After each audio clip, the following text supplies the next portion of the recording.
السلام علیکم ویورز، میں ہوں شاکر سولنگی۔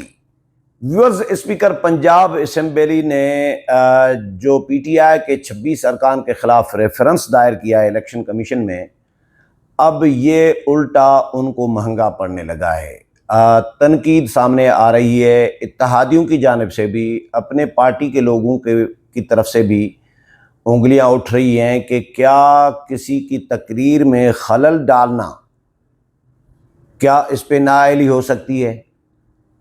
قومی اسمبلی میں یا کسی بھی ایوان میں، صوبائی اسمبلی میں، سینٹ میں احتجاج ہو رہے ہوتے ہیں اور پوری دنیا میں احتجاج ہو رہے ہوتے ہیں۔ بلکہ تو رضا ربانی نے آج ایک بیان جاری کیا ہے، اس میں مذمت کی ہے اسپیکر کے اس عمل کی کہ اسپیکر کے شایان شان نہیں ہے، اسپیکر پنجاب اسمبلی ملک احمد خان جو ہیں ان کے شایان شان نہیں ہے کہ وہ خود الیکشن کمیشن جائیں اور اپنے ممبران کے خلاف ریفرنس دائر کریں اور پھر چیف الیکشن کمشنر سے ملاقات بھی کریں۔ یہ ملاقات بھی نہیں کرنی چاہیے تھی اور ریفرنس بھی دائر نہیں کرنا چاہیے تھا، کیونکہ اسپیکر کا کردار ہوتا ہے غیر جانبدار۔ اسپیکر پارٹی نہیں بن سکتے۔ یہ رضا ربانی نے سوالات اٹھائے اور بالکل یہ جائز سوالات ہیں، اس بات سے ہٹ کے کہ پی ٹی آئی کے لوگوں نے جو رویہ اپنایا، گالم گلوچ، ہاتھا پائی، گلا پکڑنا، کتابیں مارنا، یہ نہیں ہونا چاہیے عمل۔ لیکن احتجاج ہے، احتجاج میں یہ چیزیں قومی اسمبلی میں بھی یہ کرتے رہے ہیں پی ٹی آئی والے، لیکن وہاں سے تو ان کو فارغ نہیں کیا گیا، الٹا یہ خود چلے گئے تھے استعفیٰ دے کر۔ نون لیگ کے دور میں آپ کو یاد ہوگا تو ان کے استعفے ایاز صادق نے، اسپیکر تھا اس وقت، ایاز صادق نے ان کے استعفے منظور نہیں کیے تھے۔ خورشید شاہ نے، باقی لوگوں نے منع کر دیا تھا اسپیکر کو کہ آپ نے استعفے ان کے منظور نہیں کرنے، ہم نہیں چاہ رہے کہ سیاسی جماعت کو، پی ٹی آئی کو دیوار سے لگایا جائے، ہم نہیں چاہ رہے کہ ایوان سے لوگوں کو، ممبران کو، منتخب نمائندوں کو باہر بھیجیں تاکہ وہ روڈوں کی سیاست کریں، سڑکوں کی سیاست کریں اور گلی محلے کی سیاست کریں، یا پارلیمنٹ کے باہر جا کر اسمبلی لگائیں، دھرنا دیں۔ ہم یہ سیاست ایسی نہیں چاہتے۔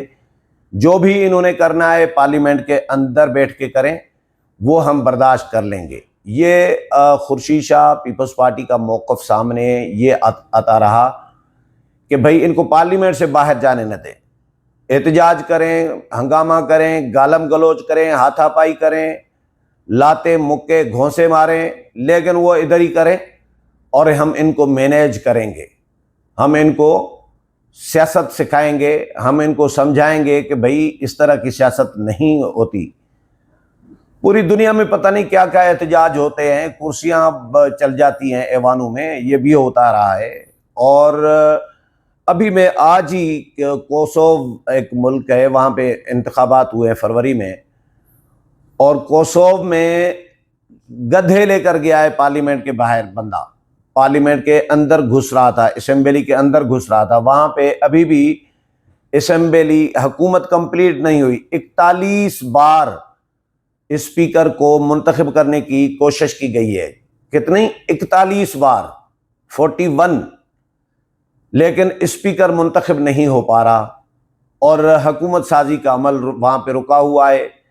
گدھے لے کر گیا، 4 گدھے ایک وکیل لے کر گیا ہے، پارلیمنٹ کے اندر گھسنے کی کوشش کی ہے اسمبلی میں، اس کو پولیس والوں نے روک دیا۔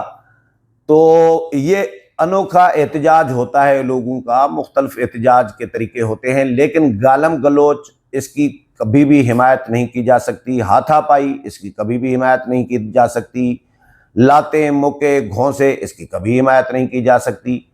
پی ٹی آئی والوں کو خود کو بھی سوچنا چاہیے کہ بھائی نون لیگ والے، کسی حد تک نون لیگ والے بھی ٹھیک کہہ رہے ہیں، میں ان کا بھی حامی ہوں اس حوالے سے کہ وہ یہ کہہ رہے ہیں کہ P T I he parliament کو گندا کرنے ہے، ایوانوں کو گندا کرنے ہے، اسمبلیوں کو گندا کرنے کے لیے آئی ہے، اس سسٹم کو، جمہوریت کو، اسمبلیوں کو، سیاست کو گندا کرنے کے لیے آئی ہے، بدنام کرنے کے لیے آئی ہے۔ ان کا ٹارگٹ اور ہدف یہی ہے کہ لوگوں کا سیاستدانوں سے ویسا ختم ہو جائے، سیاستدانوں سے بھروسہ ختم ہو جائے، عزت جو سیاستدانوں کی ہے لوگوں میں وہ ختم ہو جائے۔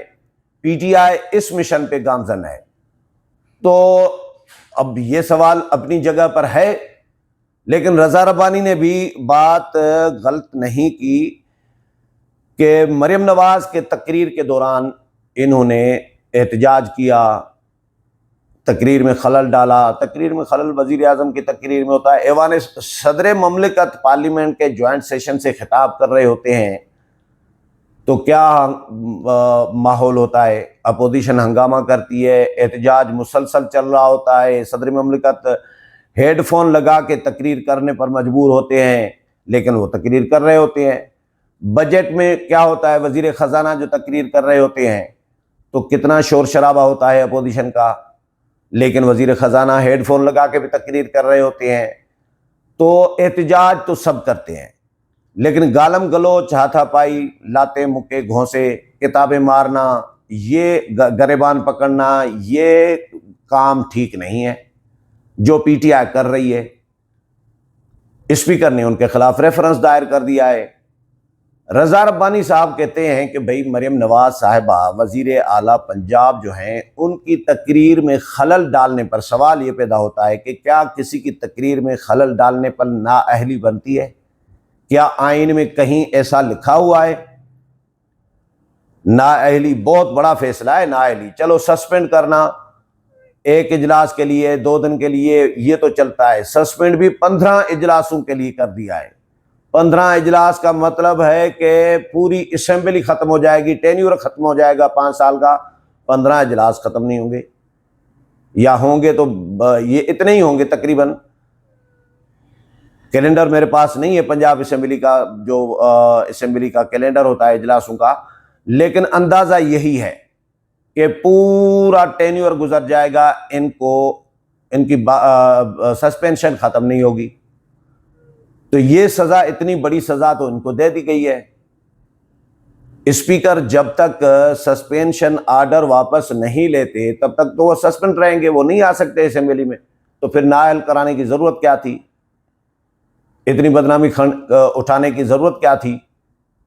لیکن رضا ربانی صاحب نے جو بیان جاری کیا ہے وہ میں آپ کو پڑھ کر سنا دیتا ہوں۔ رضا ربانی کہتے ہیں کہ جی پنجاب اسمبلی کے اسپیکر کو یہ references election commission of Pakistan کو بھیجنے کے لیے غلط مشورہ دیا گیا ہے، جن میں اپوزیشن کے 26 ارکان کی نااہلی کا مطالبہ کیا گیا ہے۔ اس اقدام کی مذمت کی جاتی ہے۔ اسمبلی میں احتجاج ایک پارلیمانی روایت ہے اور ماضی میں کئی بار صدر مملکت اور وزیر خزانہ کی تقاریر کے دوران اپوزیشن کی جانب سے خلل ڈالا گیا ہے۔ ان ریفرنسز میں غیر پارلیمانی رویہ، بدنظمی اور غیر مہذب برتاؤ کی بات کی گئی ہے۔ سوال یہ پیدا ہوتا ہے کہ کیا تقریر میں خلل ڈالنا نااہلی کی درست بنیاد بن سکتا ہے؟ اسپیکر کو قواعد و ضوابط اور پارلیمانی روایات کے تحت معطلی یا دیگر تادیبی اقدامات کا اختیار ضرور حاصل ہے، لیکن اسپیکر کا اپنے ہی ارکان کی نااہلی کی درخواست دینا ان کے منصب کے شایان نشان نہیں ہے۔ اس حوالے سے اسپیکر کا چیف الیکشن کمشنر سے ملاقات کرنا بھی نامناسب عمل تھا۔ اسپیکر کا منصب ایک غیر جانبدار اور خود مختار منصب ہوتا ہے، اور چاہے کوئی رکن حکومتی بینچوں سے ہو یا اپوزیشن سے، وہ سب اسپیکر کے سامنے برابر ہوتے ہیں۔ یہ بھی نامناسب تھا کہ اسپیکر نے وزیر اعلیٰ کی تقریر کے دوران اسمبلی میں ویڈیو کلپس چلنے کی اجازت دی۔ اسپیکر کو مشورہ دیا جاتا ہے کہ وہ ان ریفرنسز کو واپس لے لے تاکہ پارلیمنٹ میں ناپسندیدہ اور غلط نظیر جو ہے قائم نہ ہو۔ یہ ہے رضا ربانی کا رد عمل اسپیکر کے ریفرنسز پر، جو آپ کے ساتھ شیئر کیا۔ اگلے پروگرام میں پھر ملاقات ہوگی، تب تک اجازت چاہتا ہوں۔ اللہ حافظ۔